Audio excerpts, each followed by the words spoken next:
February 19th, 2021. This is episode 23 of Comrades and Farms, and Steve Bossert is back to join us to talk about DMR radio and digital radio and repeaters and all sorts of interesting stuff. I guess I should just mention before we get started that Steve was kind enough to give me a DMR radio, which I'm in the process of learning, and my friend Dave gave me a hotspot, which we'll get into how those pieces tie together in a little bit. But I'm really looking forward to this new technology and the flexibility of all this technology. So Steve, thank you very much for that. And thanks for coming on the show again and sharing your knowledge with us. Hey, not a problem, CJ, and I'm glad I can come back and meet some of your audience. Glad to have you along.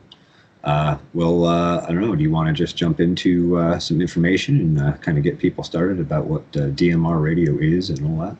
Sure, that sounds like a good plan. So let me turn things on here. All right.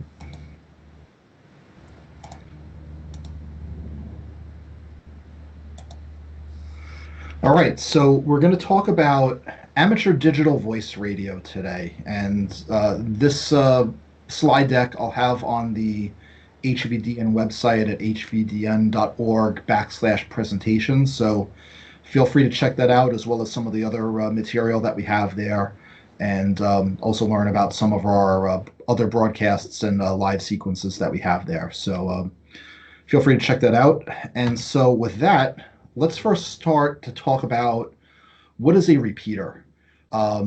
Amateur radio, as well as public safety, public service, pretty much anybody who uses communications, even your cell phone, technically uses a form of a repeater.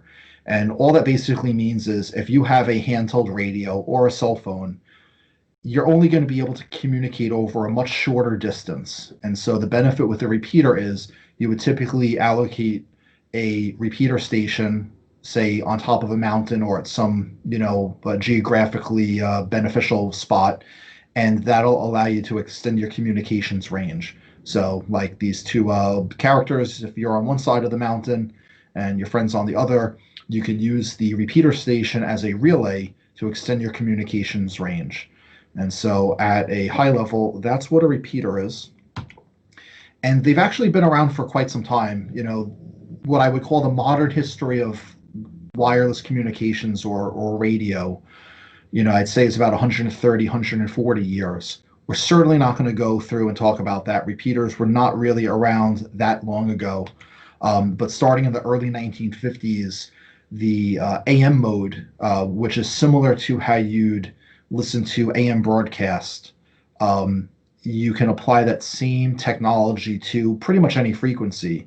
And so in the VHF, say 150 megahertz range, you had some of these early repeaters. They were kind of noisy and unreliable, not due to a lack of technology, but a lot of it they learned was due to atmosphere. And so at different times of the year or day, you'd get noise and it would actually create some unreliable times of communication. And so the industry tried to find what's the next better thing to do here. And so then we get into the 70s and we started to see early FM-based repeaters. So, similar like you have for the FM broadcast band, it's very clear, it's very stable, it's keeping it non-technical. FM compared to AM offers some benefits in terms of more reliable communication. And even today, this is pretty much what most of repeaters use, at least in terms of amateur radio, is using analog FM, whereas a lot of the commercial users have actually transitioned to digital.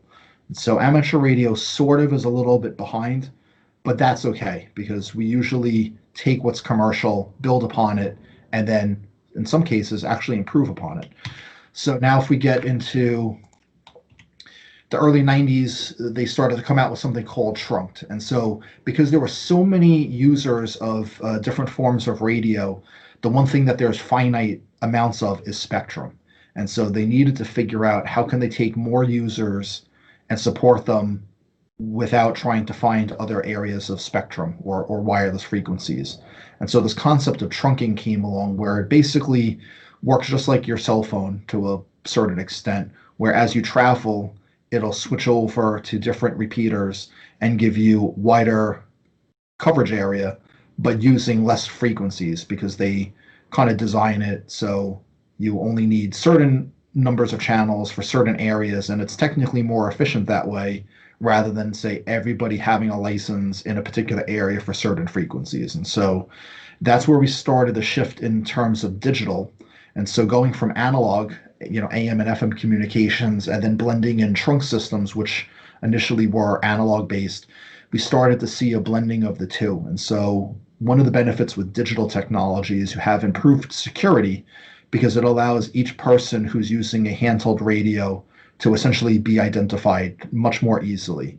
And that allows a repeater to better manage users or connect other more value-added services. And so really the big thing here in the late 90s was digital and digital trunked, added a lot of additional security, but also a lot of really neat and interesting applications like sharing location, GPS signals or text messaging. There's a lot more than you can do with a modern radio, handheld radio, other than just push the talk button or PTT and speak. You can do a lot more. And so now we start to get into current times, and this has really been happening over the past, 10 or so years.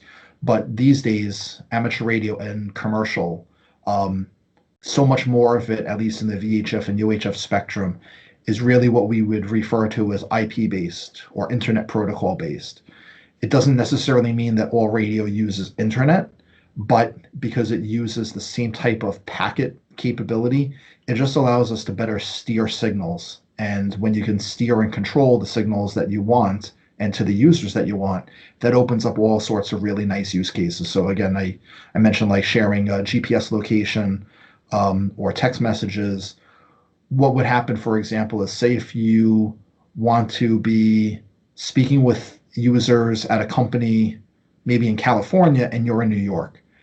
If you're using some internet in between, to the users, it's seamless, just like a cell phone, right? You could be local in your car and you can talk to your grandparents, across the country. That happens due to the internet. But with the shift towards IP, it doesn't necessarily mean that digital voice and repeaters need the internet. It can be augmented by the internet. And that's where it starts to break out to be really, really cool. And so, amateur radio pretty much has always been very close to follow the commercial innovations. But I'm seeing over the past 7 or 8 years where commercial has started to move away from some technologies, the amateur radio or prepper or maker communities start to adopt those because they become less expensive. And then in many cases, like what I'll talk about tonight, is there's a number of areas where amateur radio has actually taken some commercial technologies and improved upon it, almost making it feel like it's something totally different than what a commercial user had. And so that's kind of like the history of like where repeaters are, how they got to where we are today, et cetera, et cetera. And so when I look at amateur radio, and this is really the context of this presentation, is through a lens of these digital voice repeaters. Now, since the 70s, there's been the FM analog, and over the past 20 years, there's been a slow and steady increase of a shift within amateur radio to digital voice, at least in the VHF and UHF spectrum. And so over the last 4 years or so, I wanted to get a little bit more focused and actually track some of these metrics. And so starting in 2016, I built a database that tracks global digital amateur radio repeaters. And the reason I did that was because here in the Hudson Valley of New York, there was kind of a struggle within some of the amateur radio clubs of what technology should they adopt. If you were to build or deploy a repeater, especially if you're a hobbyist, it can get expensive. And so we wanted to be really careful in adopting and investing in the right thing that's going to mean long-term benefit versus short-term benefit and then starting to have to work over from scratch. And so there's all these different terms that get thrown around in terms of digital voice. It was far easier when it was just FM or even narrow FM. That made life easy. But now there's all these different competing terms. And so you'll see things like Yaesu Fusion, ICOM D-Star, then you have other ones like DMR P25 Next Gen. It starts to make people's head spin. Like, well, what do I invest in? If you want to be able to communicate in an emergency or with friends, or, if there was some kind of an event where you wanted to have reliable and secure digital communications, you can't buy a radio today that's going to support all five of these. And there's some other lesser used modes too, but these are by far the most popular. And what's interesting is today in 2021, the most popular mode for digital voice amateur communications, there's roughly 3,500 or so digital voice repeaters in the most popular mode. And a few of the other ones get awfully close. And so these days, I'd estimate globally, there's probably about 15,000 VHF and UHF repeaters globally, most of those being analog FM. But even in the last 5 or 6 years, the growth in digital is actually either replacing FM or it's augmenting them. And then probably over the next 5 or 6 years, you're going to start to see a lot of the older analog FM repeaters just disappear entirely, and digital is going to replace them. And so first, if we take a quick look at the oldest digital voice mode available to amateur radio is something called D-Star. The company ICOM is Japanese, and they worked with an organization called the Japanese Amateur Radio League to develop a homegrown digital voice mode specifically meant for amateur radio. And this actually started in the late 90s. And what's interesting is from 1998 onward, so if we think about from 1998 to 2016, they got up to a little over 2,000 repeaters. And the reason I like to track repeaters is nobody's going to spend money on a repeater except if they know that there's going to be people that actually want to use it, right? Those actual users, yeah. Yeah. So, the average cost of a D-Star repeater, even in the late 90s into today, you're looking at a $2,000 to $7,000 investment on a very reserved basis. And so that gets expensive pretty quick. And now if we look at some of these different points in time between October of 16 and May of 20, you can see that this is kind of flattened out a little bit. It's remained slow and steady. It took them 98 to 2016 to get to that point. And then you think, wow, is digital dying in amateur radio? And the answer is actually not. One of the things with ICOM D-Star is it's only for that one company. So you have to buy a ICOM radio if you want to use ICOM D-Star.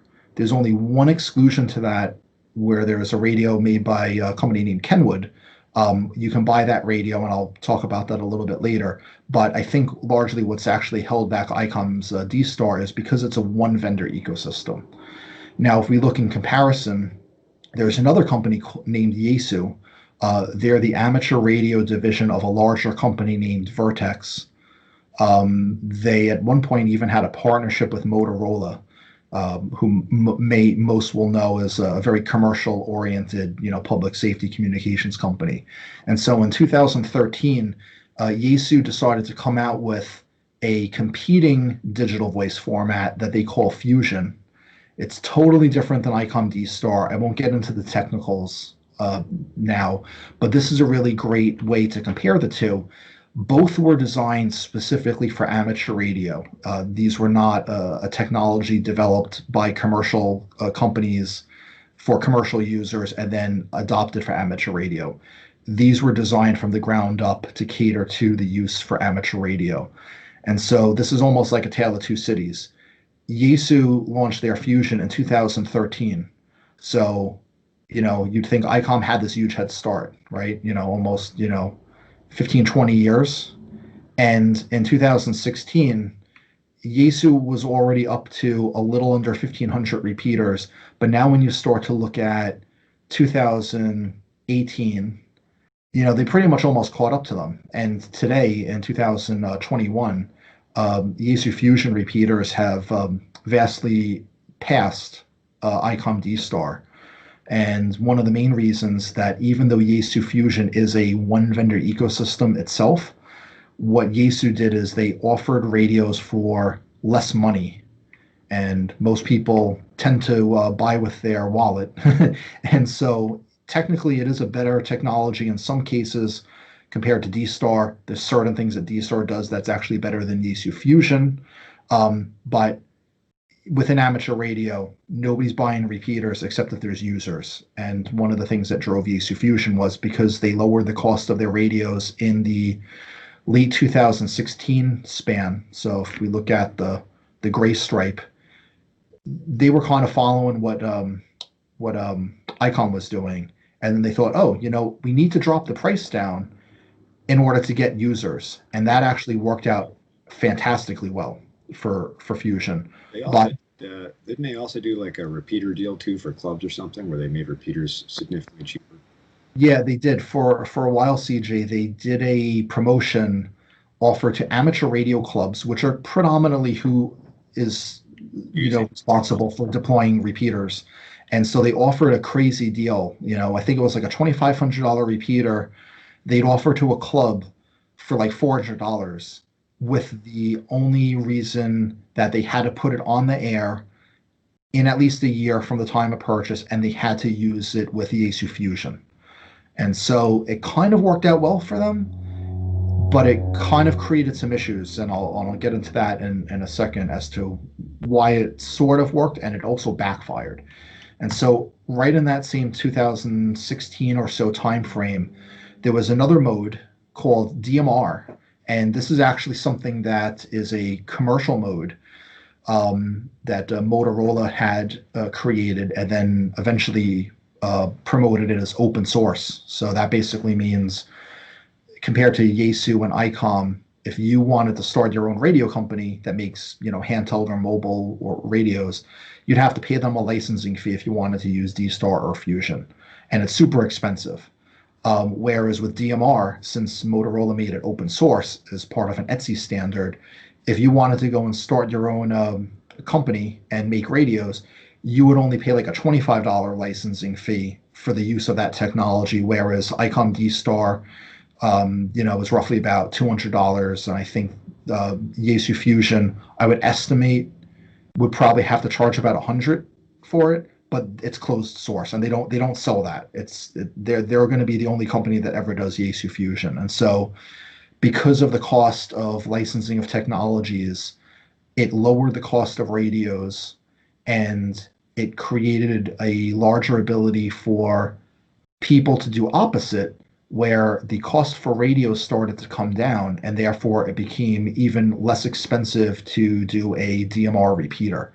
And so these three charts are just totally different. The growth from 16 to current is just ridiculous in terms of the number of repeaters. And so today, it's actually hard to estimate the total number of users of Fusion and D-Star, because both companies that make those radios don't necessarily publish how many radios got sold that have those technologies.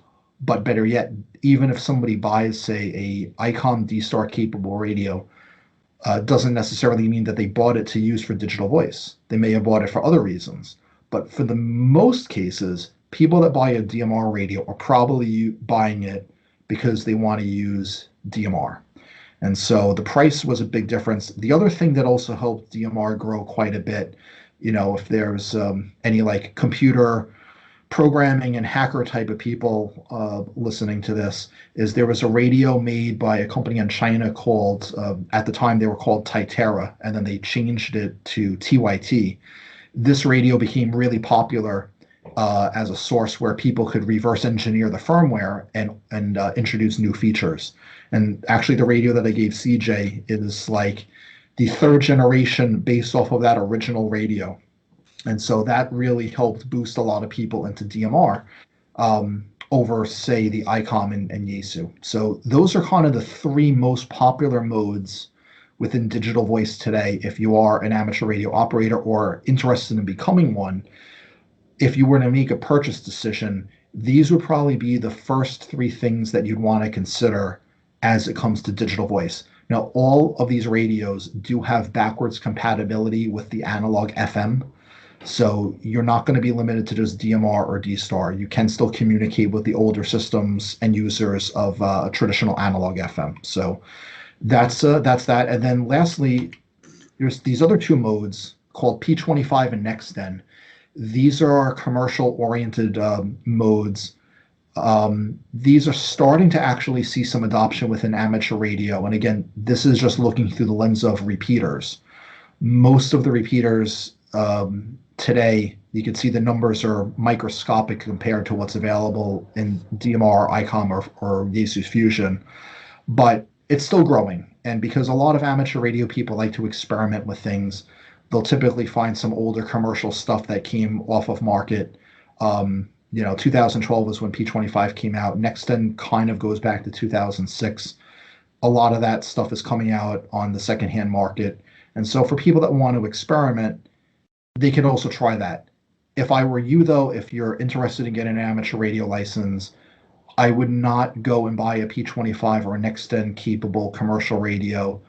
The only exception to that is, say, if you live in Florida, I think there's like 95 or 120, I forget the total number, but of all like the world's global NextDen repeaters, the majority of them are in Arkansas, Florida, and Texas.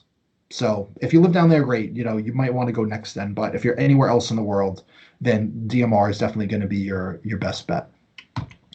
So for me and CJ, we live in New York, and so here's a good representation of taking that global data and then distilling it down into just what's in New York State. And so these numbers don't lie. They're, I'd say, black and white, but in this case, I made the bars blue and orange. So you can clearly see in the 4-year span, it was neck and neck a few years ago, but DMR has come so much further past where Fusion and D-Star are. And so for any clubs or people that have not yet adopted a digital voice mode of preference, DMR, at least if you're in New York, chances are if you're going to use a repeater or even just try to find other people interested in digital voice, DMR is definitely the way to go. And if you want to look into some more detail, I update these figures twice a year in May and October, and you can grab the latest article at dvnow.hvdn.org. And so the numbers that are here don't reflect those in the chart here and on the previous slide, but that'll give you an idea. And then moving on quickly, just to show what kind of radios are out there. Here's a representation of what I would call mobile or fixed radios. And so you have quite a number of radios that ICOM and Yaesu make. They're only going to work for those modes. They look really cool. They're a lot more expensive compared to their DMR counterparts. But one of the things that might strike you is, while I'm only highlighting 4 different radios relative to DMR, they're from many, many different vendors. And so if you kind of like the features or form of one radio, you have many more choices, where with Yaesu or ICOM, aside from being limited to only their equipment because it's only going to support their digital mode, when it comes to something like DMR, you actually have a lot more choice. And this is just a representation. There's many more radios, if you want to mount one in the car or at home or on a boat or wherever, there's lots of different options. And then if we look at what's available on the handheld side, my comments earlier about the licensing fees, if you look at D-Star, if you wanted to buy a handheld radio, those are the only 2 options. You can buy a $400 plus radio. They're really great. They do a lot of really cool features. Myself, I bought the Kenwood radio, which is pictured all the way to the left, for every feature other than D-Star, because I liked what it does.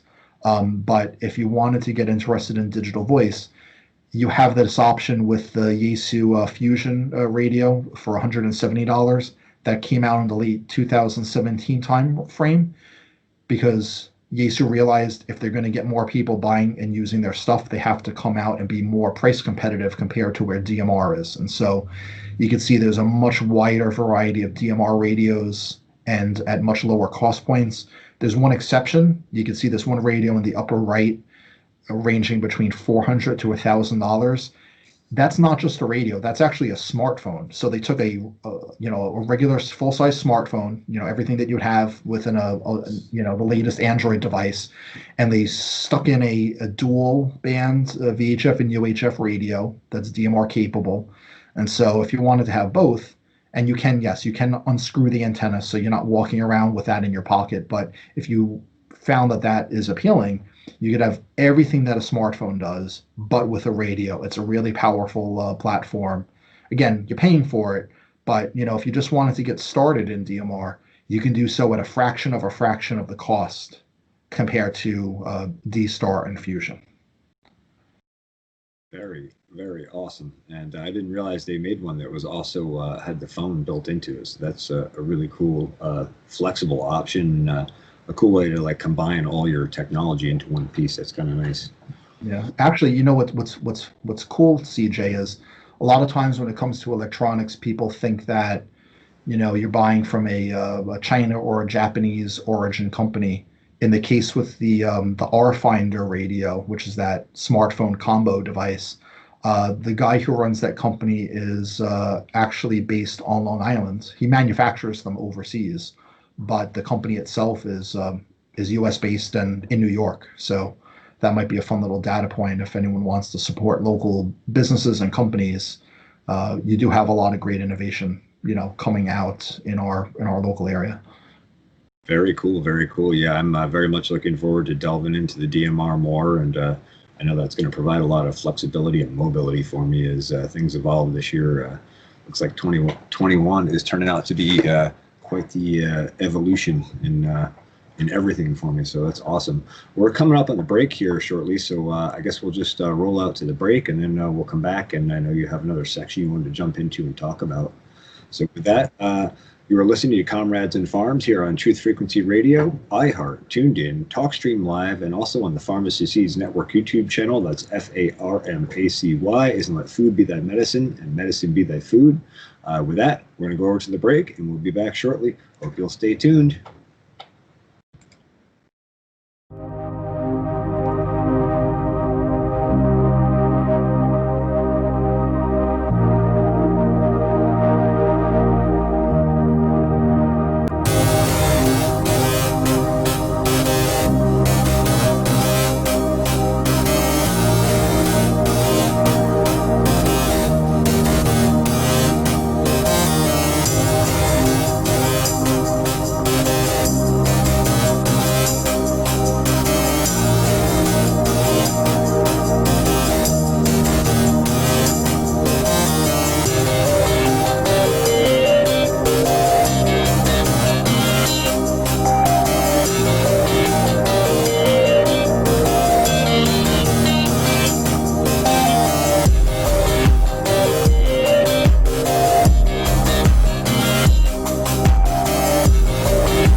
welcome back to Comrades and Farms here on Truth Frequency Radio, iHeart, Tuned In, TalkStream Live, and also on the Pharmacy Seeds Network YouTube channel. That's FARMACY, as in let food be thy medicine and medicine be thy food.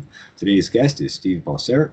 We've been talking about DMR, digital radio, Yaesu fusion, D-Star, and all sorts of new, emerging, interesting amateur radio technologies that also tie into the new digital technologies. And today, Steve's been giving us a great presentation on the basics of this stuff and how it works and how it all comes together. But I do have a question before we get started into the next section here, Steve. You have a monitor in the back there that seems to have a map on it, and I'm just curious what's on the map. I see different objects moving around there. Yeah, so those objects are aircraft, and so I have a receiver called a SDR, or software-defined radio, that tunes into the frequency that all aircraft use in the 1.09 gigahertz range.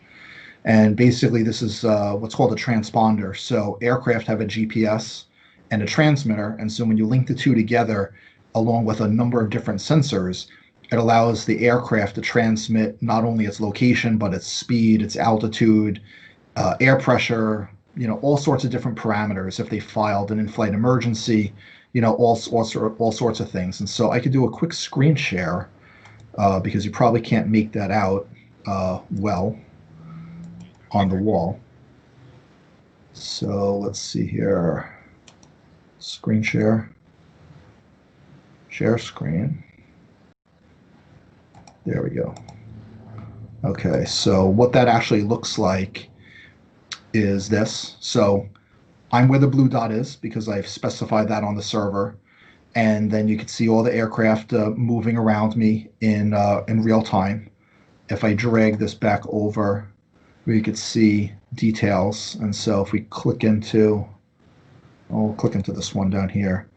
So this is a small Bombardier Global 5000 little private aircraft, probably with some executive on board. We can see its speed and its altitude and all this other great stuff.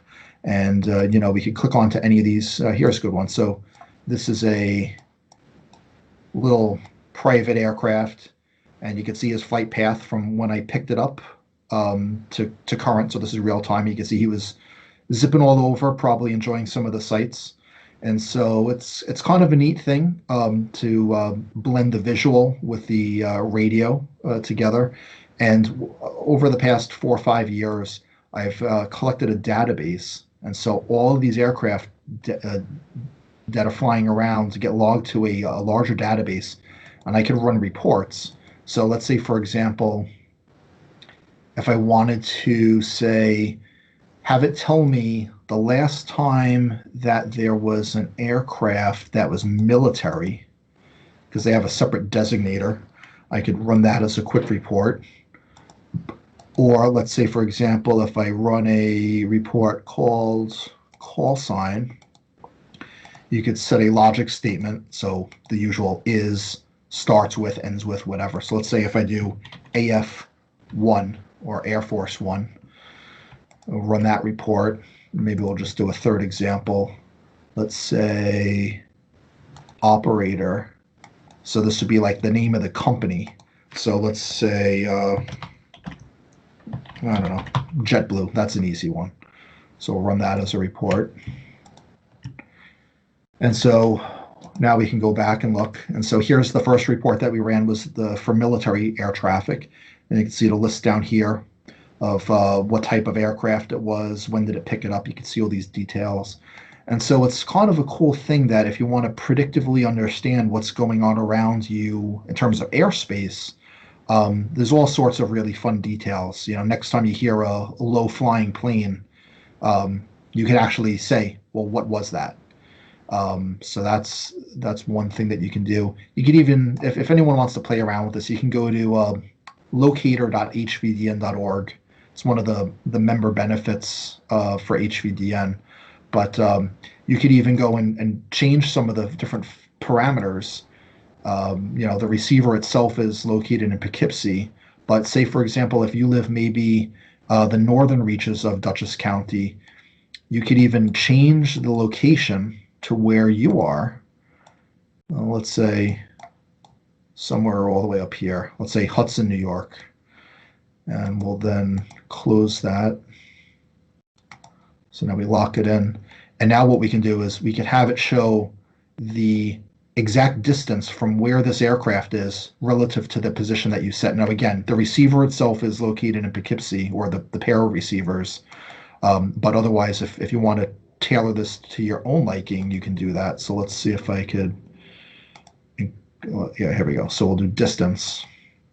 So now all the aircraft, I could have it customized. So this Exojet is now 30.28 miles away from where we specified in Hudson. Now he's at 25.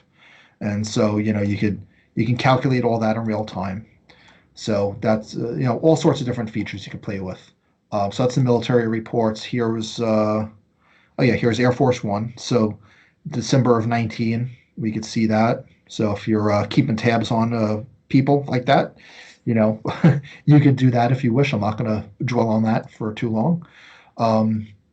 Looks like the other report I ran, I probably did it too quick. So it didn't return anything, but you get the general idea. There's all sorts of really neat ways you can do that. I've also even embedded some real-time weather data. So this one people like. This takes a different receiver that I have, and this is real-time from the NOAA 20 satellite.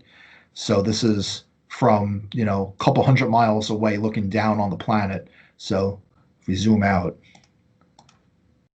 that's the real-time weather pattern. High resolution coming, direct into us. But if we want something a little bit less detailed, here we're looking at real-time cloud cover, and then we could even overlay precipitation. So you could do that. And then another cool thing that you can do is, let's say, for example, we want to look at wind speed. We could overlay that, and if you click into any of these aircraft, I'll drag this back over here. So let's find one. So click on this JetBlue. An idea of what the conditions they're flying in, what the radar is like, whether or not they're in rain or ice or whatever. Yeah. So you see, like right here on the upper right, wake turbulence medium. So that's pretty safe. But let's see. I bet this one. So he has a little bit of a bumpy landing coming up for him. The wake turbulence is heavy, and let's see. These guys are having some other kind of weather conditions, and so if you ever have been curious as to what's going on or why your aircraft circling around, you can see this stuff in real time. You'll see aircraft circling around while they're waiting for weather to clear, and this just puts everything in perspective. Or see who's flying around trying to avoid clouds. There's all sorts of things. I constantly add features into this. Here's airspace. So you typically would see aircraft. Here's that West Point area that we were talking with CJ about. So there's special restrictive airspace where you're not allowed to fly around there. I'm sure down the coast probably have something similar. Okay. Yeah, you can see Washington, D.C., very highly restrictive airspace. So yeah, I mean, there's all sorts of neat things that you could do with this. But hopefully that explains a little bit. I think I kind of took us too far off the path, but hopefully that explains what's going on behind me. I didn't mean to distract you, but yeah, that's interesting, and that ties into the RTL SDR that I have in the greenhouse. I'm going to be looking into the ADS stuff in the future here myself. So thanks for sharing that little tidbit with us. That's interesting. Okay, no worries. All right, so let's see. So go back to the world of digital voice stuff. All right, so what I didn't talk about before was something else that's driving the growth of digital voice within amateur radio, and this is what's through a lens called a hotspot, which is basically just a miniature repeater. Holding up in my hand, this is a digital hotspot board, and so it's basically like a miniature repeater, but only designed to cover maybe a quarter mile, half mile, or thereabouts range. So it's a little bit different than a repeater, which would cover 50 or 100 miles. And so one of the benefits that you have with a hotspot is you can decide to talk to whoever you wish. Many times organizations that deploy a digital voice repeater wanted to maybe tailor it for their local club members or people of particular interests. If you think that's all that amateur radio in terms of VHF and UHF has to offer in your area, then you have to turn to HF long distance with big wire antennas. Getting a hotspot and a handheld radio opens up a whole other world of amateur radio. And so you could talk to or listen to all sorts of other people. And what's unique about a hotspot is while it does rely upon the internet and it connects in through a network, and so there's a couple different networks, all the different digital voice technologies have something similar. Fusion and ICOM's D-Star have something similar. The DMR version of that is open source, and that means that there's continued innovation, whereas Fusion or D-Star, it's pretty much up to the manufacturer, and that's it. So there's a lot more that can get offered, and what's really interesting is that when we looked at the growth of digital voice repeaters, of the super high growth of DMR, only a fraction of those are connected to this network at any point in time. At this moment, this was October of last year. At that time I pulled this, there were like 500 repeaters that were connected, but there were 6,900 hotspots. And that just shows that there's a lot of people that are using amateur radio digital voice. You might not even know about it. And so where a local area might have an amateur radio repeater, you're kind of limited to just what is available to your local area. And so this whole concept of hotspots has really changed amateur radio and the perceptions of digital voice, and it's never going to go back to the way of what people thought about it as before. So some things that you can do with a hotspot.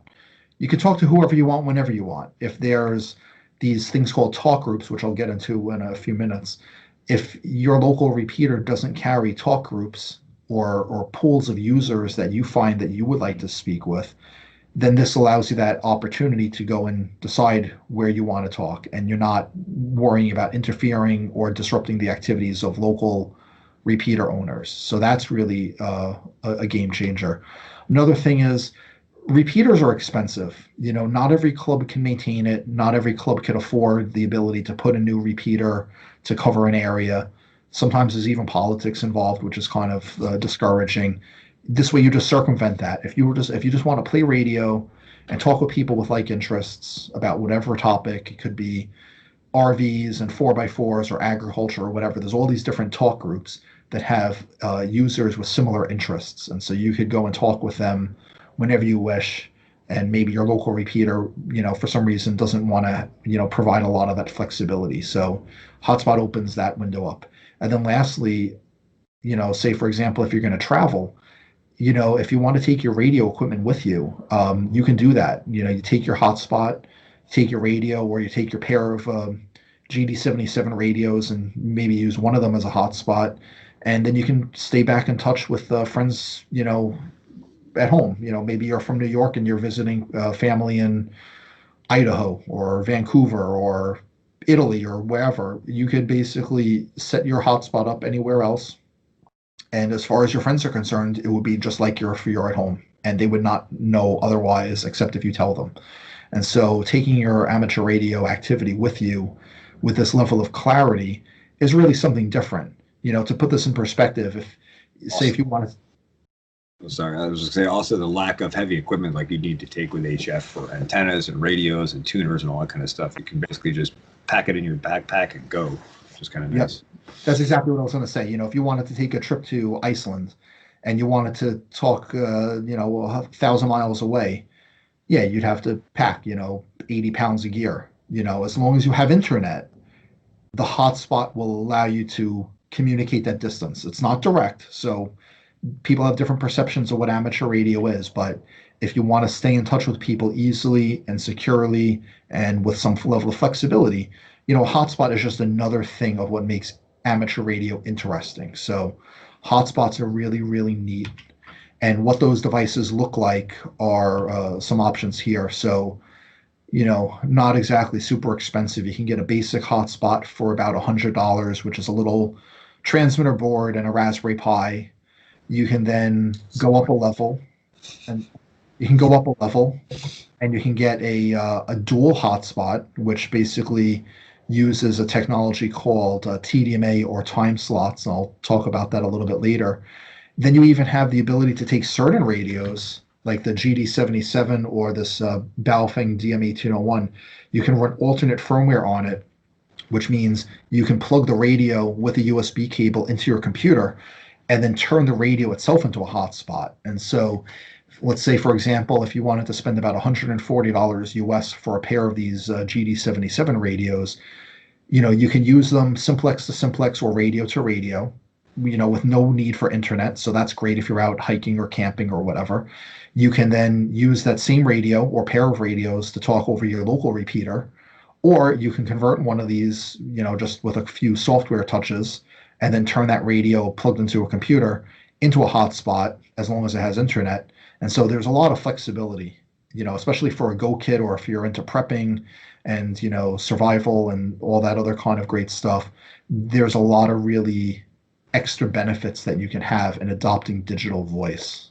So just to kind of share this, that it's not reliant just on internet, it's augmented by the internet, but there's a lot of really cool things. And, you probably wouldn't even know that a lot of these people exist within amateur radio, except if you found them on one of these digital voice networks like Brandmeister. And so that kind of gives an idea on hotspots.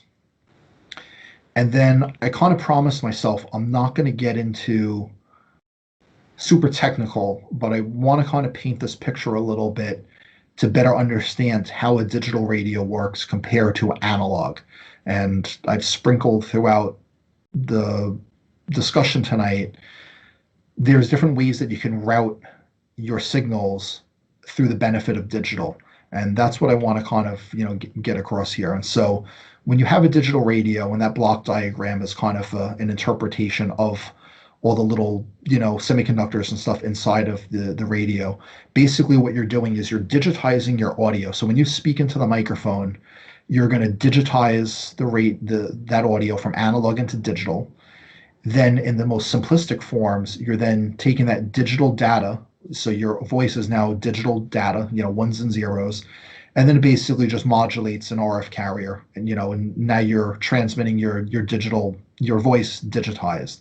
That's the most basic digital voice radio. And so in the early days, going back to like the early 2000s, there was a company named Alinco who actually came out with the first digital voice technology available to amateur radio.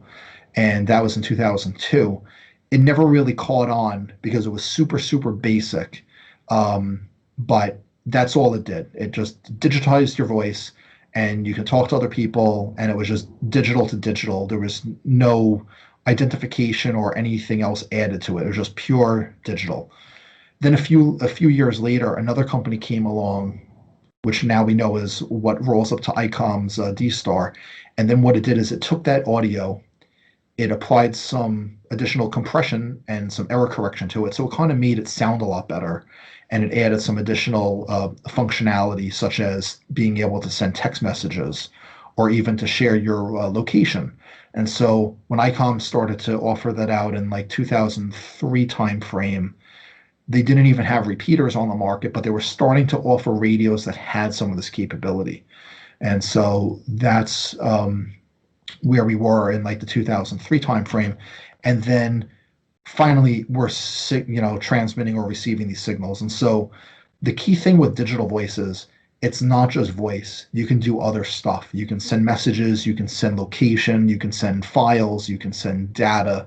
There's a lot of other benefits that you have in each mode, Fusion, D-Star, DMR, P25, NextSend. They all do things slightly different, but all kind of with the same, basic ideas as what's presented on this slide. But, kind of getting back into some of the summary, the top 3 digital voice options, again, this is for an amateur radio intended audience. And so we've already talked about D-Star and Fusion. They were developed specifically for amateur radio. People by amateur radio vendors. That's what they were intended for. And when we start to think about this whole digitization, the ones and the zeros, there's all sorts of fancy stuff going on. And these are kind of some interpretations of these signals of where you're putting in things like call sign and frame rate and data bits and destination and where your signal is headed, all these great things. That's one of the benefits that you have with digital. And so D-Star and Fusion do things differently. They kind of do the same eventual goal with some benefits unique to each other. And then you get into these other modes, Next-Gen P25 and DMR. Those were for commercial use, but amateur radio decided that DMR, because you can get lower cost equipment, can make use of a lot of those extra benefits. And that's why we see DMR as being the most popular digital voice mode today.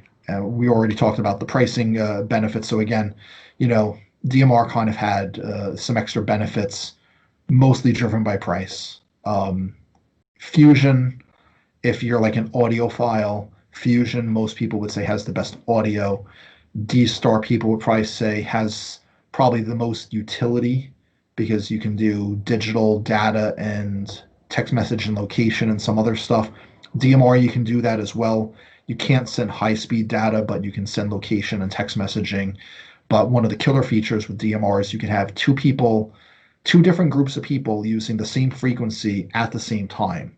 And so that's through this technology called TDMA, or time division multiple access. And so that's something that really makes DMR very, very unique. And so those are the three top modes. There's something else I'm just going to touch on quickly, something new that's been under development for a little over the last year called M17. It's based off of something called Schodack 2. And this is a total community-driven effort. It's not licensed through Etsy, which is responsible for DMR.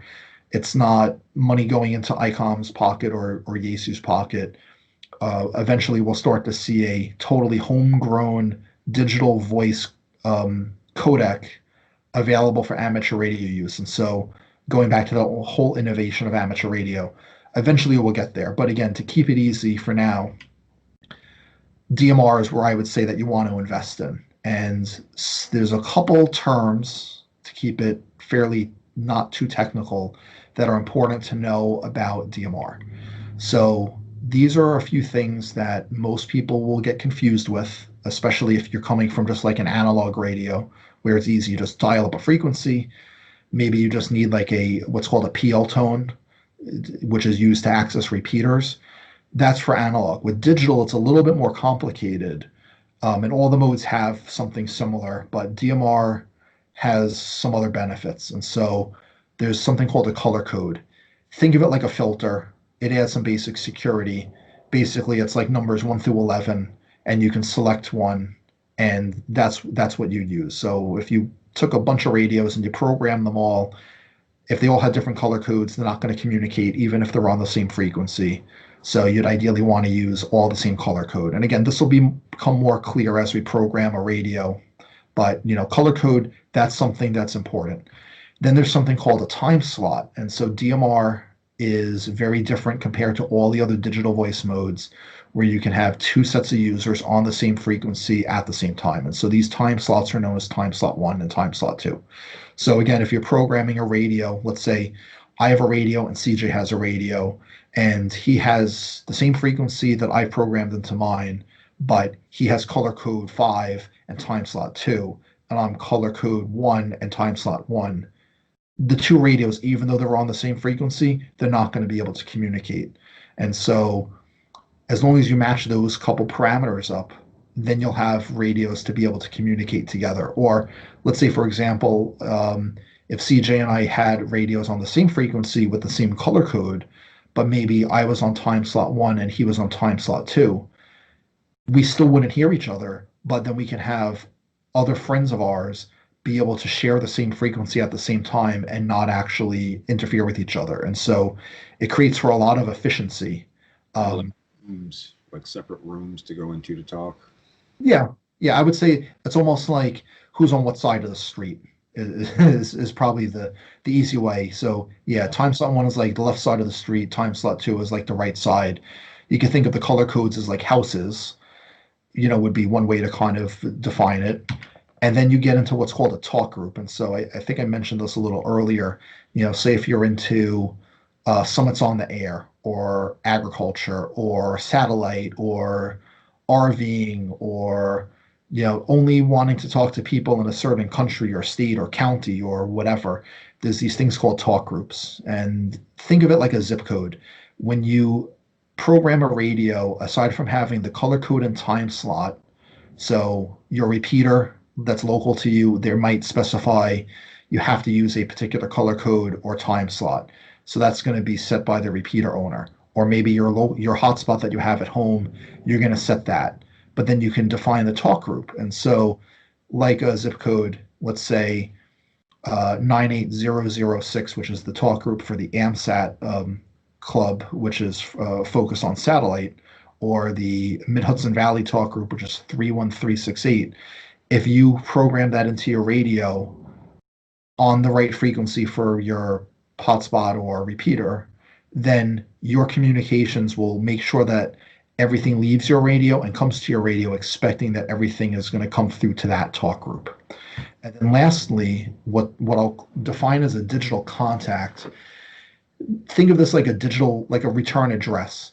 So you want to know where your communications came from or where it should go back to. You'd set a digital contact. And this becomes important, especially if you're using non-repeaters. And so you can set a digital contact to something called private.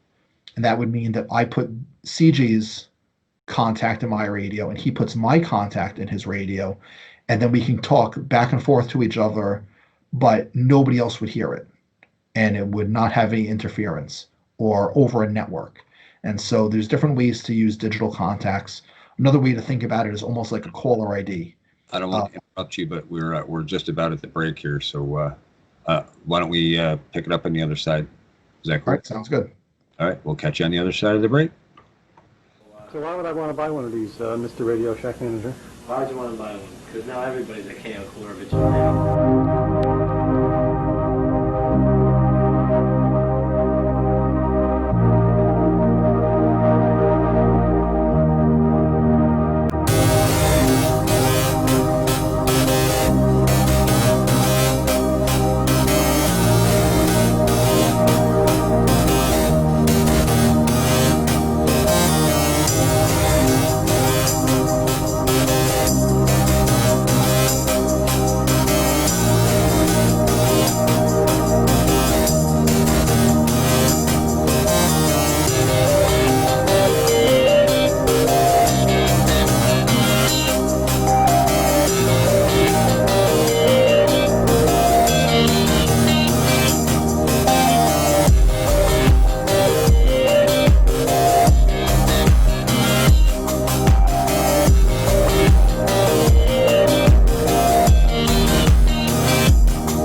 Hello, hello. Welcome back to Comrades and Farms here on Truth Frequency Radio, iHeart, Tuned In, TalkStream Live, and also on the Pharmacy Seeds Network YouTube channel. That's FARMACY, as in let food be thy medicine and medicine be thy food.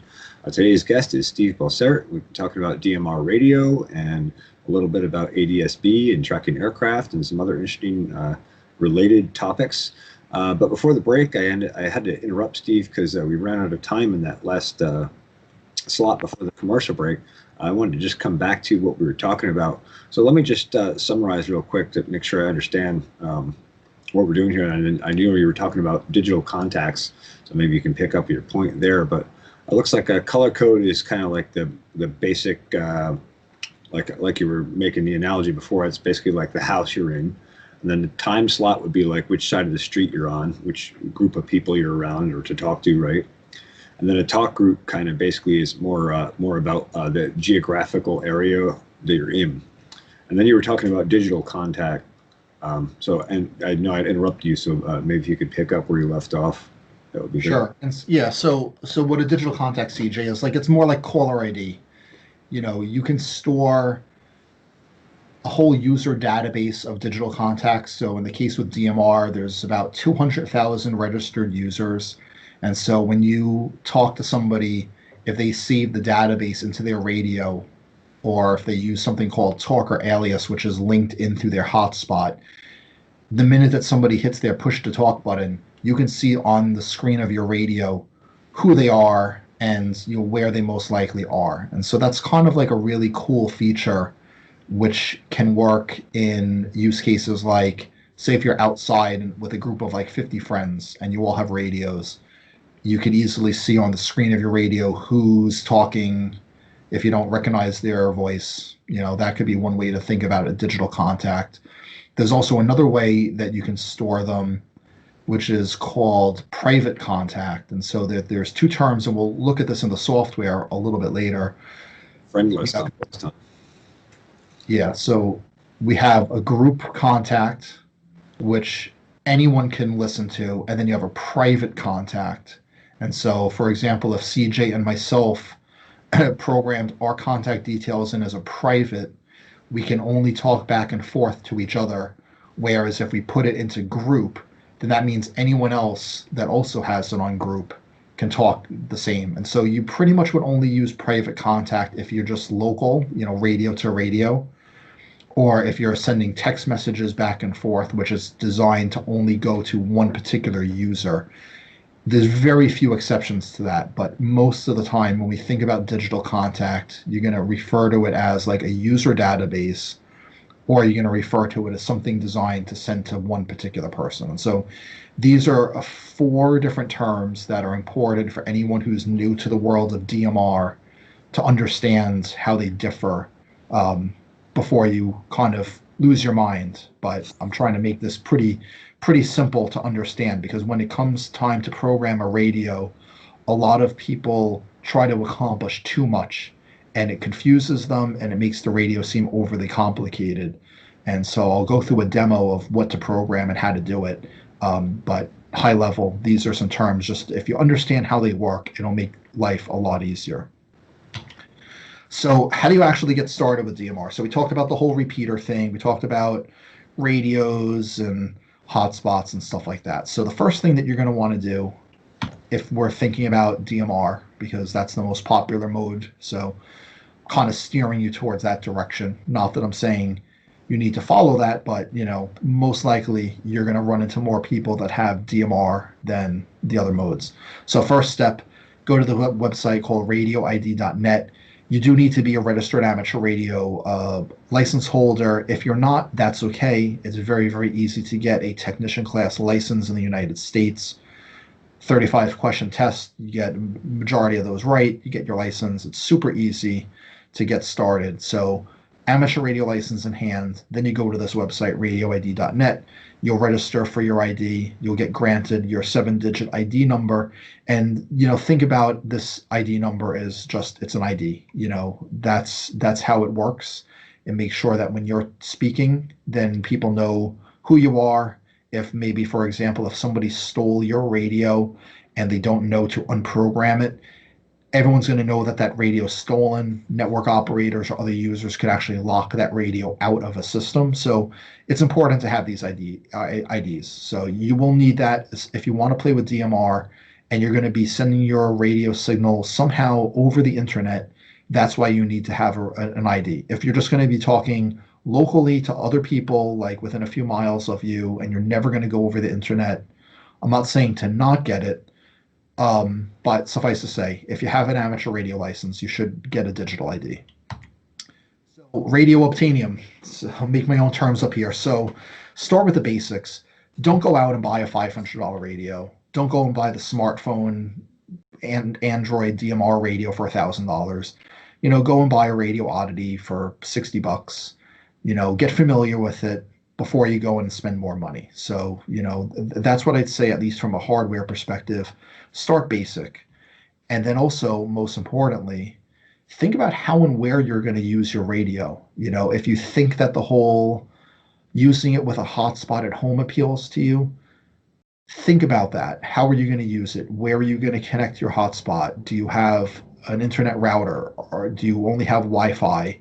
How are you going to connect the hotspot to your local internet?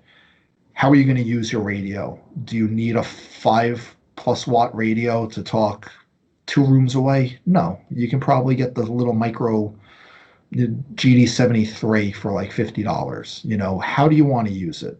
Or if you're going to use it outdoors, maybe you might want to have a more rugged radio, like the Aliens HD1. It's pretty drop proof.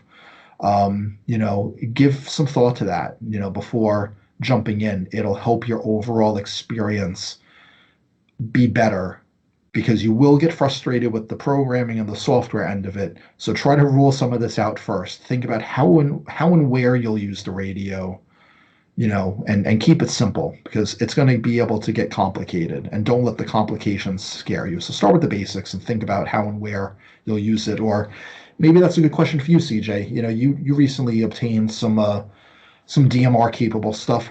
How are you thinking you're going to use it, and where will you use it? Yeah, I'm looking at, initially I want to learn how to use it, learn how to set up the radio and that kind of stuff. I probably will use it here around the farm.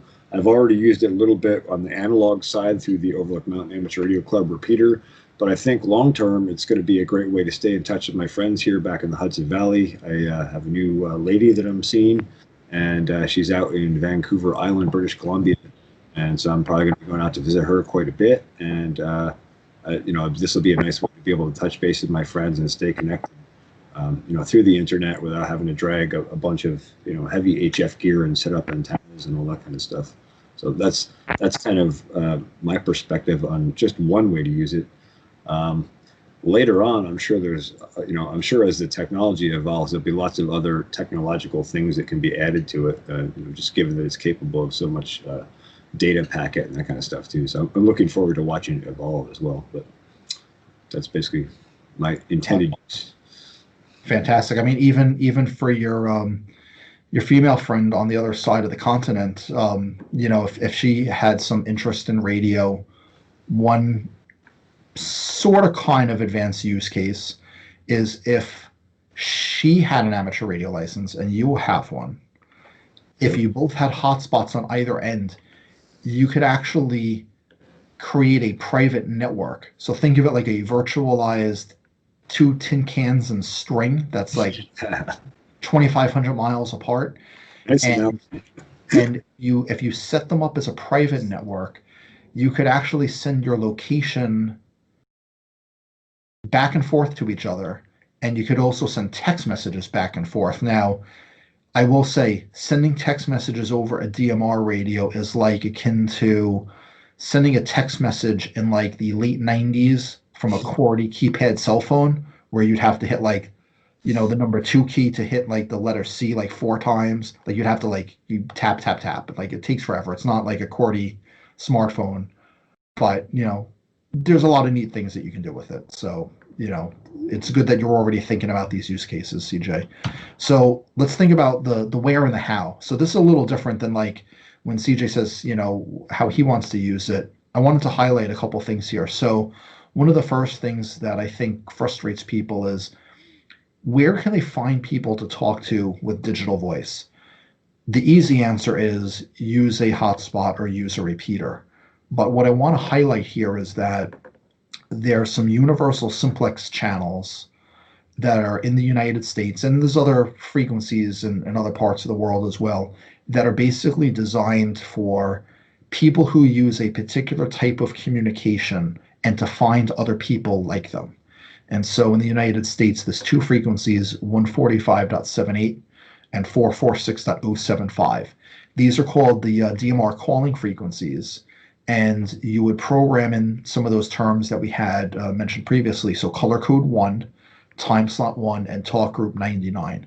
So if you programmed in a radio with these parameters, so these two channels, so the 145 and the 446, and you put those in there, and I can almost guarantee you that if you're hiking or camping or doing something somewhere and you gave a call on these frequencies with those parameters over DMR, chances are if there's people monitoring those in your local area, they're going to get really surprised when you say who you are and that you're on top of a mountain and that you're just talking simplex radio to radio. And so I want to stress that this is something that many people overlook. DMR is not just internet. You could use it radio to radio. And these are two great ways to, at least start learning about what you should be putting into your radio. And there's also the analog versions of this, 146.52, 446.00, or the analog call frequencies. There's even channels that are meant for people that are outside doing stuff. So 146.58, 223.58, 446.58.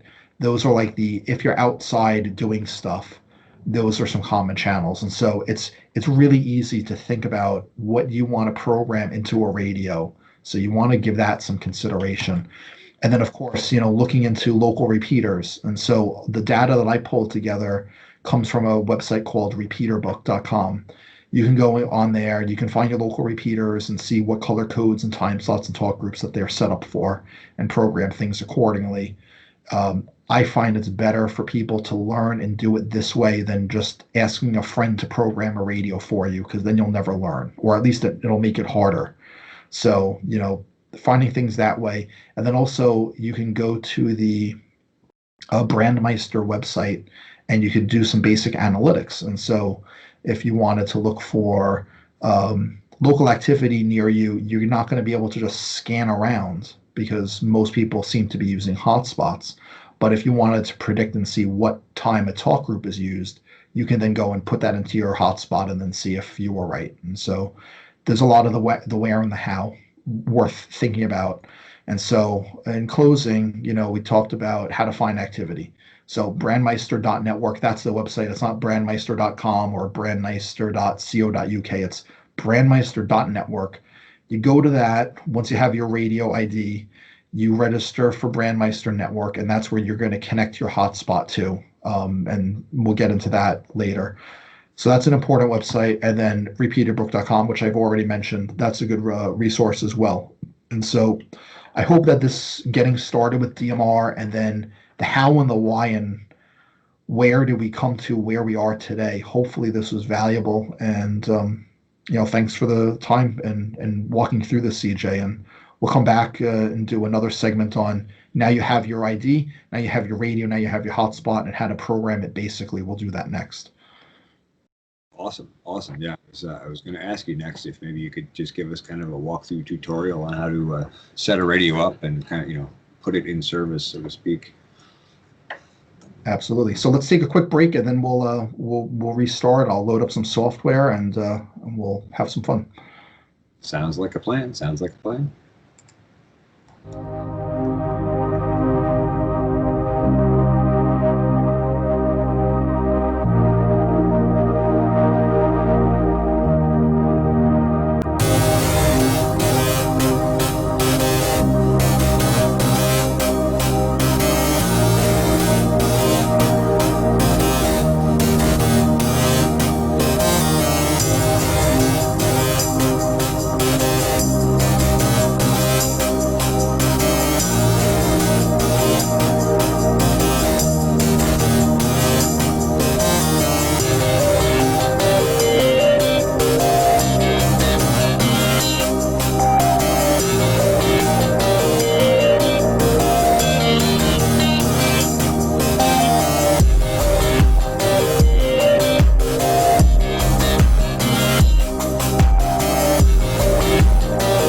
Okay, so we just took a short break here so Steve could get set up with his software for the screen share, and we're just going to go right back into it. So, Steve, take it away. Take us on a walkthrough.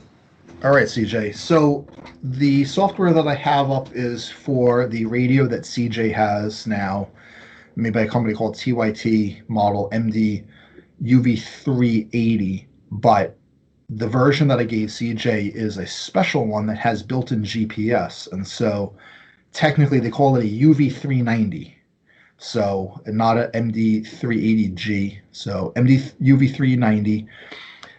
We're just going to go quickly for some basic configuration here. So you open the software up and then you go to general setting. And the most important thing that we're going to do here is we're going to name the radio. So let's just call it CJ's radio. What's going to show on the screen when you turn the radio on, that's what the radio's name is. So you can call it CJ's radio. You can call it his amateur radio call sign. Doesn't really matter. Then you'd put in your DMR ID. So because I don't remember his DMR ID, we can go to radioid.net website, and we'll go ahead and look that up. So click on database. And if you have some friends that are amateur radio people, and you're curious if they're involved in digital voice or DMR, you could easily go and run this and ask them, are they active? Or you could find other people in your city or state or province or country. So 317-5111. That is CJ's DMR ID. Okay. Rise at some point. Yep. So there's a neat feature in this radio. Most people don't need to use it, but I'll highlight it anyway. If, say, for example, if you had a reason to use a DMR radio for your employer, you might have a different ID. And so you could actually save multiple IDs in your radio, and depending on the channel, you can then use that ID for those particular channels. So for me, for example, I'm the trustee of a club call sign N2HVD, and we have an ID of 310-2547. And then I have my own personal call sign K2GOG, and I have an ID for myself is 1136046. But then I have a third ID with the eventual aspiration to have a repeater, and that has its own ID. And so I could actually store all of those depending on what I want to do for testing. And so for CJ, to keep it simple, we'll just put in radio ID 1 is his normal ID, and we'll just fill these in. You don't need to do this. You can just leave it as whatever you want, but I'll just go ahead. Nice flexibility, though. Or say if like you borrow stuff from friends, right? You could just program their ID and you could just flip it or loan it, and then everyone's all fine. So we got the IDs in. That's the most important thing. Then the only other things that I personally like to program is we're going to turn alert tone, disable all tone off, or disable it, and channel indication free tone, we're going to leave that off. Basically what this means is unless you want your radio to be beeping every possible time, you turn this off. Talk permit tone you can leave off. So this way every time you hit your PTT, it's not making a beep and a boop when you unkey. And so you could play around with that to your preference. I choose to turn those off. Yep. And then if you want to, again, this is your preference, since there is some commercial heritage with these radios, if you're worried about somebody accidentally deleting things, you can set a programming password. And so for somebody who wants to try to access certain functions in your radio, they would have to put in your secret little password to do certain features if you loan it to a friend. You could also put a different password when they connect it to a computer. It'll prompt them for a password. I advise to not set that if you have a bad memory, but if you do have a good memory and you want to put a password in, go for it. But let's say, for example, if you forget any of those passwords, you'll have no choice but to basically delete everything in your radio. So use that to the best of your ability before you do anything further. Account. Yep. And then same thing, edit radio ID. If you want to edit those on the fly, like if you want to loan a radio to a friend, you could do that. If not, you could uncheck it. Again, as you can see, there's a lot of flexibility. I'm not highlighting certain things because we don't have the time for that. But as you can see, there's a lot of functionality and flexibility. Second to last thing that we're going to do is we're going to set the time zone. And this is going to become a little bit more important later when we talk about GPS. And then the last thing that we can do is we can make a picture, or we can have the radio, when you turn it on, aside from just showing the radio name, in this case KD2IIN, we could have it show something else. Maybe we want to put CJ's phone number in case he loses the radio and somebody finds it and the battery is charged. Somebody can call him and say, hey, I found your radio. Or you could put a picture. So again, if you like to customize things, you can do that. You could even put a power on password. If you turn the radio off and on, you could have it ask for an annoying password. Again, if you have a habit of losing things, these are some nice ways. And again, because this is digital and everyone's going to think that you're somebody else, this prevents a lot of problems from happening. When somebody finds a radio and it transmits and it comes up as CJ or Steve, then they know that it's not theirs. And so again, security is paramount when it comes to communication. So that's what we want to do for general setting. Then if we look at menu item, there's a cool feature I'll talk about, but basically what you're going to want to do is leave everything on here. You're going to want to turn GPS on, again, figuring that you have a radio that's GPS enabled. You're also going to want to do program radio, because if you want to fiddle with it without hooking it to the computer, you'll be sorry if you don't check that off now, because you'll realize it later and you'll wonder, man, I can't do anything. So now you want to have it program radio. If you want, you could also turn this Vox on, that's voice activated transmit. You can turn that on and off in the radio. But this is basically if you wanted to assign different features. Again, thinking of it from a work perspective, you might not want certain employees to play around with things. So you could meddle with this to your liking. There is one neat feature on here that commercial users would care about. So there's a feature called remote enable and disable. So this is important where, say if you lost your radio and you had the radio enable and disable turned on, there's a way that you could basically send like a kill tone, a kill signal. So if somebody's interfering. That's awesome. Yeah. So you could basically send a kill and that radio receives it. They won't be able to do anything with it until they reprogram it. So while I don't want to say it, but let's say if somebody knows that if they send the kill signal out and people accidentally left that function on, if they're malicious, they can really make people annoyed. So I will say leave it off. But if you want to turn it on, that's up to you. Same thing with the radio check function. Again, it's meant more for commercial people, so you could leave that off. Remote monitor, this is a really cool feature. You can send a signal from one radio to another. Remote monitor, basically what that does is, let's say, for example, I have a radio and CJ has a radio. And let's say he has remote monitor on. I can punch in some codes on my radio. It'll basically access his, and it'll transmit the mic audio that's locally received by him back to me in real time for like 30 seconds. So if you wanted to spy on people, and again, I'm not saying that you want to do that. NSA kind of stuff. Yeah, but think about it. If you took a radio and you left it at a friend's house and you don't know where it is, if you knew that you had a remote monitor on, you can turn that. You can then listen to a little audio clip that your radio can listen to in real time. And hopefully if somebody's yakking in the background, you'll know, oh, I left it at my buddy Aaron's house. Okay, let me call him up and say, hey, I left my radio at your house. Yeah. So that's a cool feature. Take it for what it's worth. But again, functionality. Another thing on here, which is probably going to be good to do, menu hang time, set it to something like 5 seconds.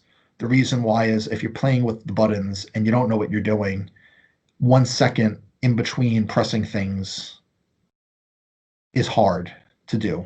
So set it to something longer. It just makes your life easier. You'll thank me later. You could play around with it, but that's that. So those are basics. There's other customizations, if you want to program buttons, if you want to make your high and low power for transmit, if you want to have it where you press the button on the side of the radio short or hold it down. I mean, there's a lot of different functions that you can do. So I'll leave this to you to set. I particularly like to set things like power select. I might do scan on and off. You might want to turn on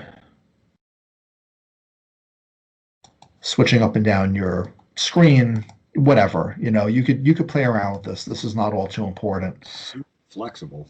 Yeah. And then you can get even further if you want to even make certain buttons, like say every time that you press the number 2 key, you could have it do certain things. So you want to talk about flexibility. This is why I say don't get scared. There's a lot of flexibility. Start with the basics first. This is this button definition stuff I wouldn't worry about. Yeah. Maybe you do the buttons up here because that's to your preference. Maybe these things down here don't bother with. You can always update them later if you want. Yep. And then some of these other things, text messaging, since I mentioned, trying to tap out, hello, what time are you coming home for dinner would take forever. You can store these, you could store some simple messages and you could find them in your radio and just send them as shortcuts. But again, nice. That's an feature. Yep. And then another screen that you don't really need, amateur radio, you're not allowed to use encryption over amateur radio spectrum. But let's say, for example, if you do want to do some type of encryption, you can set all sorts of security keys and stuff in here. Again, you could avoid that. Digital system, we're going to avoid that too, because again, we're not going to care for now. Digital contact, this is a very important screen. I suggest you set this up first. Now, there's a few different ways that you can do this. If you wanted to type in digital contacts, and when I say digital contacts, this is really what we want to refer to as a talk group, not me and CJ's personal IDs. So let's say, for example, if we want to type in contact name as STEM, and then we know that that is a talk group 31630. Hey, can we pick this up on the other side of the break? We got about 30 seconds left before the break here. Yep. You want to just rewind it and then I'll just come back to digital contacts entirely? Yeah, that'll be fine. Yeah. So, all right. So here we are, Comrades and Farms. We're going to go to the break and we'll be right back and we'll pick it up with digital contacts right after the break. You're listening to Comrades and Farms here on Truth Frequency Radio with Steve Bossert and Carlton Moore. We'll catch you on the other side of the break. So why would I want to buy one of these, Mr. Radio Shack Manager? Why would you want to buy one? Because now everybody's a can cooler vigilante.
back to Comrades and Farms here on Truth Frequency Radio, iHeart, Tuned In, TalkStream Live, and also on the Farms to Seeds Network YouTube channel. That's FARMACY, as in Let Food Be Thy Medicine and Medicine Be Thy Food. We're talking here with Steve Bossert. He's been giving us an excellent tutorial and overview on DMR, or digital mobile radio, and some of the other digitally related radio technologies that are available.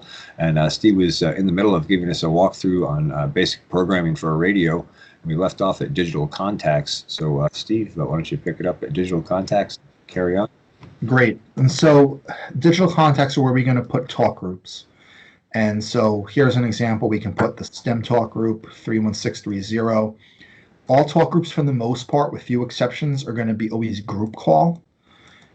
You don't need to put a call receive tone. I'll explain why in a second. But if you needed to add, let's say, 5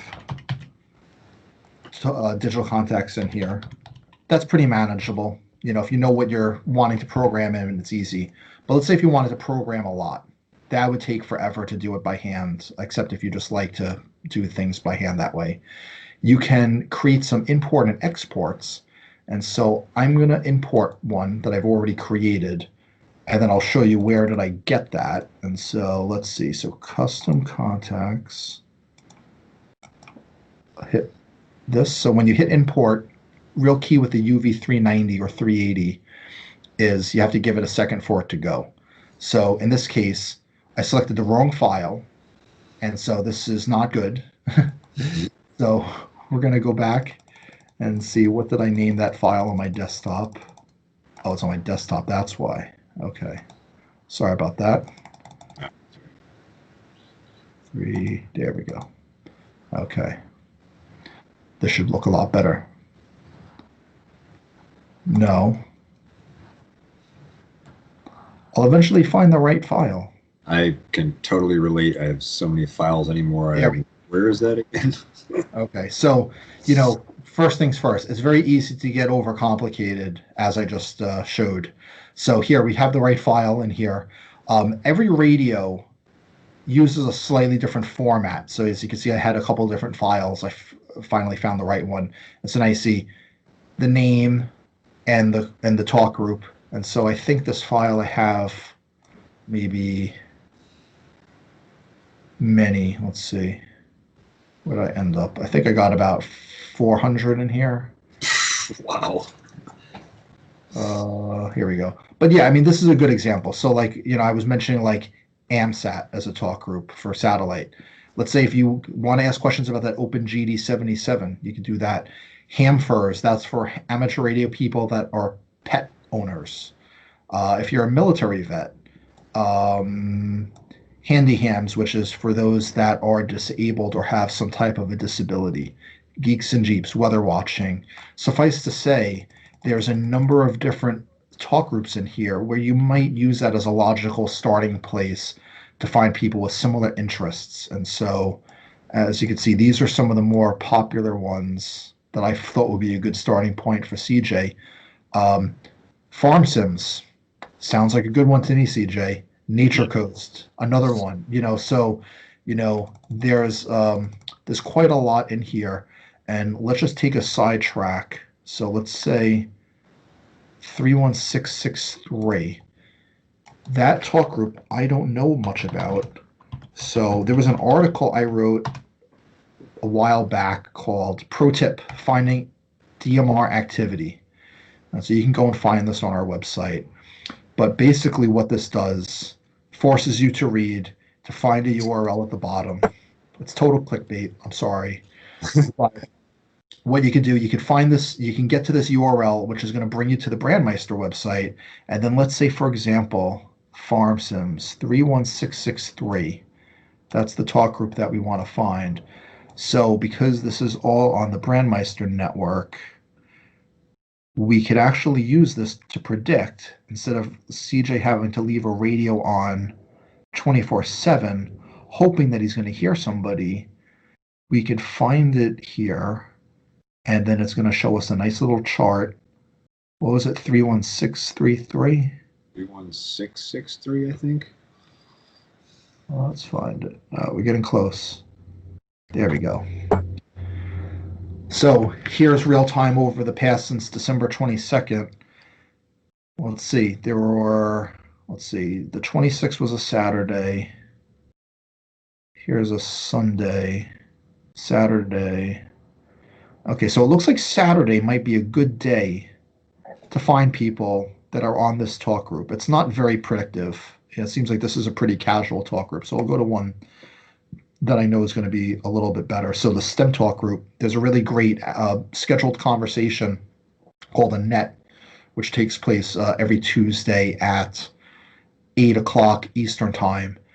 And it lasts for about an hour. And so you can see these nice clean spikes.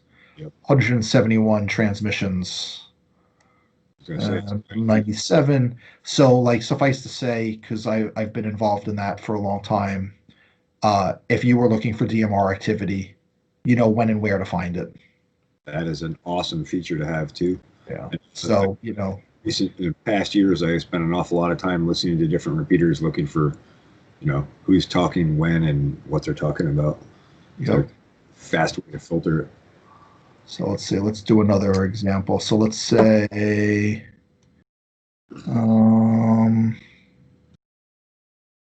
I don't know. I mean, you kind of have a lay of the land now, CJ. It's like geographic and interest based, you know, tell me, you know, some state that you think that if you want to find people, if you're traveling somewhere and you want to ask for some tips, what would be a state that you'd most likely be traveling to next? Again, thinking about COVID, but. Let's do Oregon. Oregon, okay. So let's say if you're traveling, and again, thinking that it's 3 hours time delay from us, so this is going to normalize to your local time zone. So let's see. So this looks like Tuesday, Saturday. Well, suffice to say, it looks like you could probably just go to the Oregon talk group at pretty much any time, and you're going to find somebody to talk to. But, you know, this is a great tool. You know, like it helps you get predictive on where to find it and not get frustrated. So you can check that article out. So, all right, so that's the deal with digital contacts. I just want to show one thing real quick. There's a function called disconnect. Now, when you have a hotspot, let's say if you're listening on Talk Group 91, which is the worldwide, anyone who's everyone seems to go there at some point. If you want to be able to knock that talk group off of your radio because you don't want to listen to those people speak anymore and you want to go to a different talk group, the only way to do that is you have to go to a computer and log into your Brandmeister dashboard and manually change that. And that's kind of annoying because the whole idea with radio, right, is you want to do stuff over the radio. You can use a function called disconnect where you program private call to talk group 4000, and when your hotspot is not transmitting, if you send a signal, so you just hit your PTT button on your radio, it'll knock everything out, and then you can dial up a different talk group. So that's one of the few cases where you do private call. Some other ones, which are a little bit more advanced, involve using your GPS in the radio, and so there's specific talk groups where this one, 310999 in North America, if I was to send a GPS signal to this talk group, if I PTT to that, and then I sent a text message, it'll send me back what the closest street address is. And so think about that. Your latitude and longitude is pretty useless. You can see that on your radio. Most people are not going to know what your latitude and longitude is. But what happens if you send your text message with your GPS? It routes it over the internet through to a special server. And then if you were standing, let's say if you were standing in front of the White House, because that's an easy to understand, address, 1600 Pennsylvania Avenue. If you were standing literally, well, probably not this week, but any other point in time, if you were standing there, and I'm sorry, I'm not making a politics thing. It's just the first address that popped into my head. That's not my own. If you were standing literally in front of the White House and you PTT'd, you'll get a text message that says you're at 1600 Pennsylvania Avenue. So that's very handy for navigation and like understanding where you're at. like you Yeah. said, like to convert in your head lat long coordinates, unless you know the area you're in. And even here, like if I get a little bit off on that, it's really hard to know where you're actually at. Yeah. And again, this is thinking, well, how is that better than a smartphone? Well, it's not. It doesn't compete. It's totally different. But if you all you have is a radio and you have the capability to transmit to a hotspot or a repeater that supports this, it's a nice function. Or you could just show it to somebody. It's a neat feature. And then another one is if you do the same type of thing to 262.993, you can type in, say, WX as a text message. So if you send WX as a text message to this talk group as a private call, it's going to take your GPS coordinates. It's then going to send you back the closest address and also what's the current weather in terms of like temperature and barometric pressure and stuff like that. So that's another cool thing that you can do. And there's a whole list of other terms that you can send, little short codes. Like you can put in WX and you can put in a zip code. It'll tell you the weather for that zip code, or all sorts of things. So this is functionality that really amateur radio has not fully unlocked. But if you think about how you can take location intelligence and blend that in and send a message, that becomes a really powerful tool. So those are some examples of where you do a private call. Another one would be if I wanted to send my location to CJ, I would have to put him in as a private call.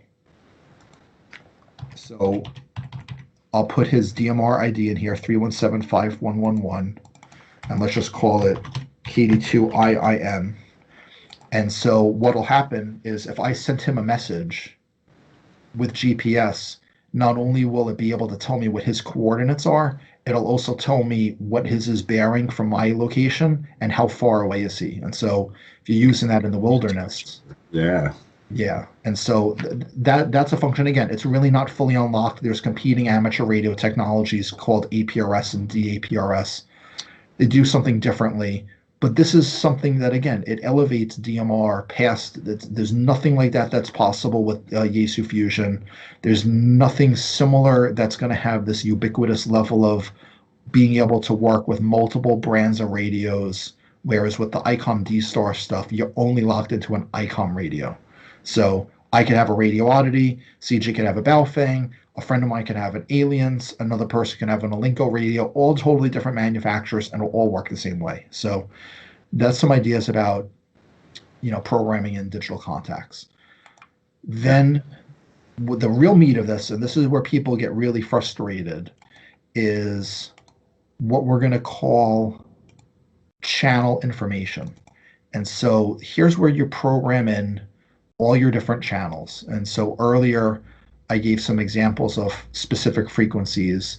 And so for programming in an analog radio channel, it's pretty easy. So let's say, for example, we want to do the US 2-meter VHF calling frequency, which is 146.520. You'd have to put in the same frequency for receive and transmit, because this is not a repeater. And pretty much this would almost be all you need to do. You would change the bandwidth up to 25 kilohertz, so it's super wide. You can change things like timeout transmit, which is if you talk for too long, your radio will just stop transmitting. So you could set that accordingly. You could set per channel power output if you wish. You could turn the voice activated transmit on or off on a per channel basis. So you still have to turn it on, but you could enable that feature. If you have a channel, for example, that you don't want to transmit on, like a public safety frequency, you'd want to turn RX only on. And this is really powerful because many amateur radios where they are capable to receive out of the amateur radio band, it doesn't allow you to inhibit transmit on a per channel basis. Yeah. And so this is really handy. You could even enable some other things like auto scan, which I'll come back to. As you can see, there's a lot of features. The only other thing that you would want to do is, say, for example, if we're programming an analog channel. So let's change this to the OMARC 805 repeater. So we'll change that to 146.805. And 146.205 is the input frequency. We'll make that transmit. And then the only thing that you want to do is you can set the PL tone. So this is like the axis tone. So like with DMR, you have a color code. With analog, you have CTCSS tones. So you select the appropriate tone there. This would be all you need to do to program an analog channel. Now, if I hit add, you see that populated into the channels. And now let's go ahead and we'll program a digital channel just to show you how that differs. So you select digital. Your bandwidth is always going to be automatically locked to 12.5 kilohertz because DMR is narrowband compliant. So let's say, for example, we'll call this UHF DMR calling. So if this was just an analog channel, all you'd program in is just the frequency. But because this is DMR, things are a little bit more complicated. So you may have caught on the bottom of this analog data it grayed out because none of this matters for digital. But now we have this digital stuff, and this is where we need to configure. So the first thing that we need to do is digital contact. Since we saved all of those lists of talk groups, we just find the right one. So in this case, we're going to find the one called simplex calling. So this is talk group 99. And so anytime that we transmit on this frequency of 446075 in this channel, it's going to transmit with that talk group. We're going to put color code 1 and repeater slot 1. And then that's all we would need to specify if we wanted to make a simplex calling channel for simplex. So then you can get a little bit more complicated. If you want to add GPS info, I'll show you how to configure that next. But this is pretty much the standard way how you'd want to configure channels. Now this is for simplex to simplex, but let's say, for example, if we hit add, we'll add that as a channel. Now we'll make another one. So let's say, for example, we want to program this for the hotspot. So let's call this stem talk group hotspot. And then you put in whatever the frequency is that you have for your hotspot device. So let's say it's 432.585. And some hotspots you have a different frequency. So I think the hotspot that you have, CJ, it has one antenna on it. Is that right? Yeah. Yep. Yep. So that's called a simplex hotspot. So same transmit and receive. The ones that I've been using the last few years are duplex. So I'd have a different transmit and receive since it's like a mini repeater. But we're starting simple, right? So program that. Make sure that we select this as a digital channel. And then, since this is the stem talk group, is what we're calling it, we want to find the appropriate talk group. So, depending on how you want to organize things, in this case, eventually I'll find it. It's a long list. Some other radios are a little bit more intuitive. This manufacturer did things this way. Some other ones show it almost like a grid, organized alphabetically, and then you just find it and you click it. Yeah. But I know I put these. Drop-down menus anyway. So. Yeah. I mean, most people, I think, they have aspirations to program in all 1900 talk groups, and then they realize they use 5 of them. Yeah.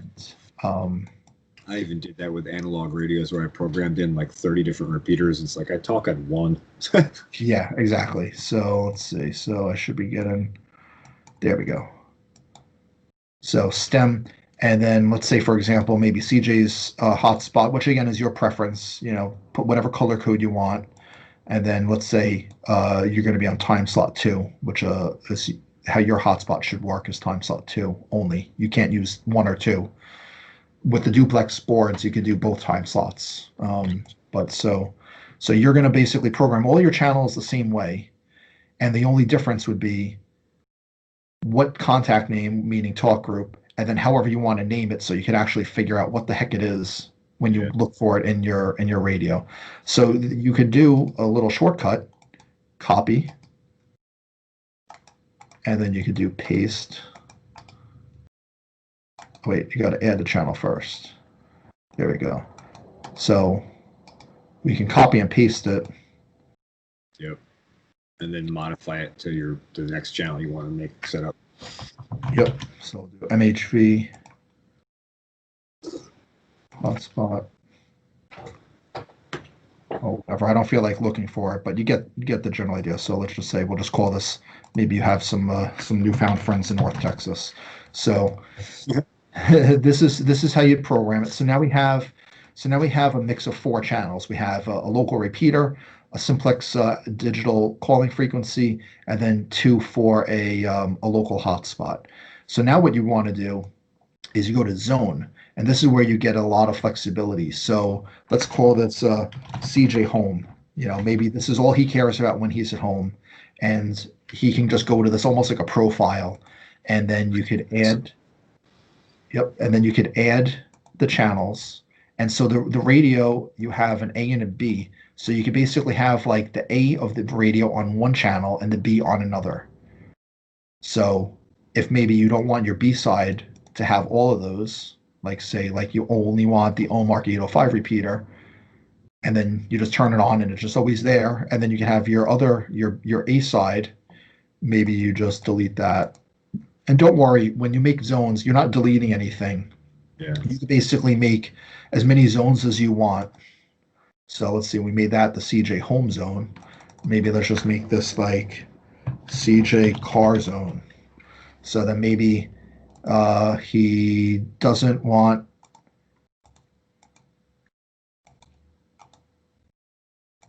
anything other than, let's say, the North Texas, because for some reason he just is infatuated with those in North Texas, and then be the 805, and so that's all he uses in the car.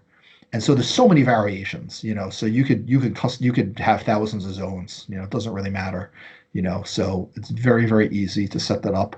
And then if you wanted to get even fancier, so we'll do another copy and paste here. So copy, add a channel, and we'll paste it. Okay, so let's say, for example, we're going to call this channel called CJ Car 805.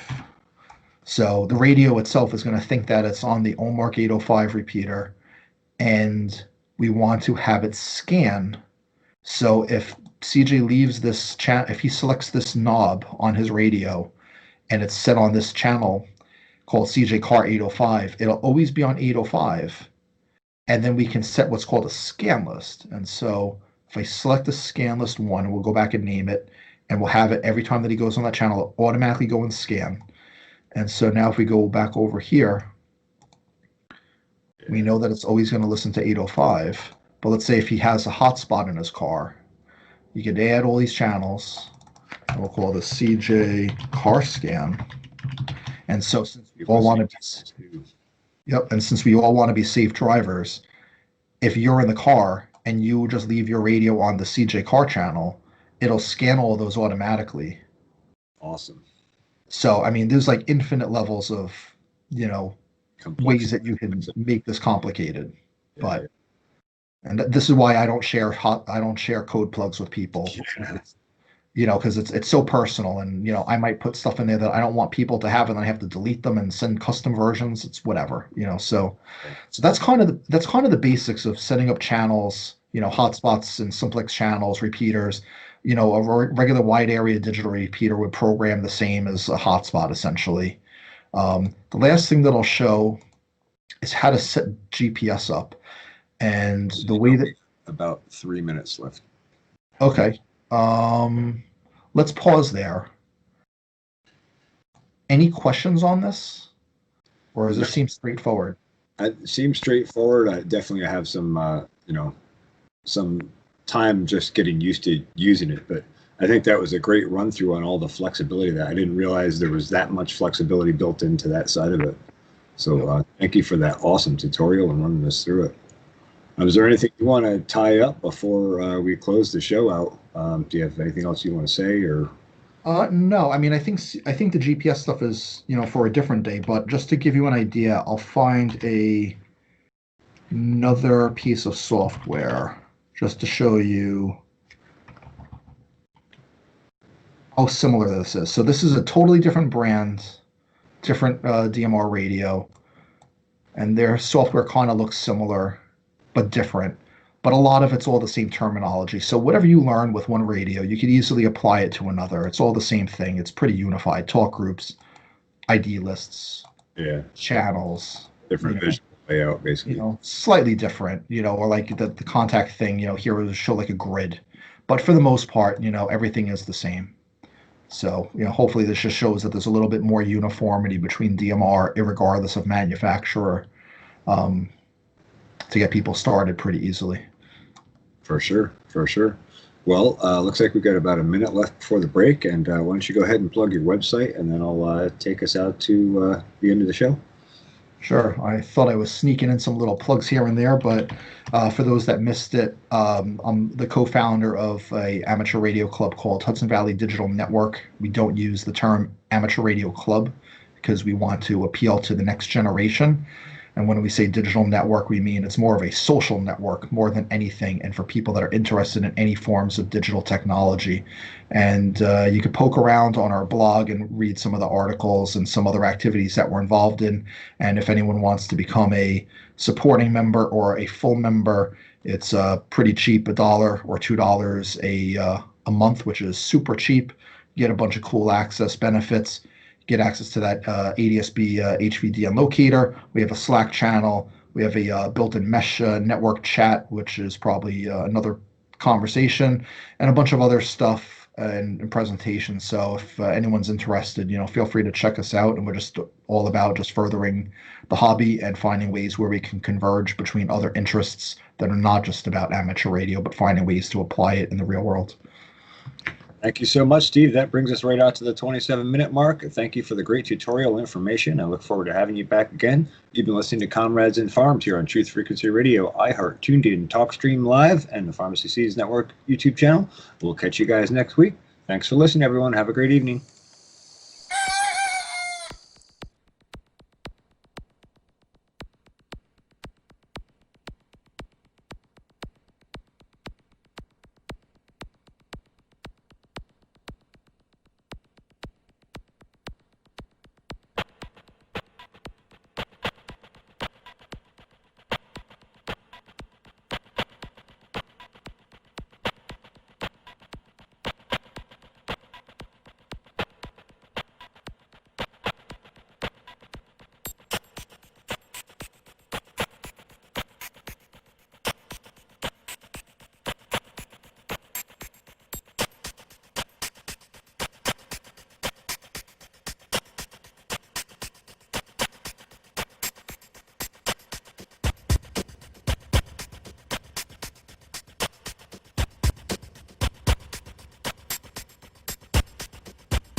Bye.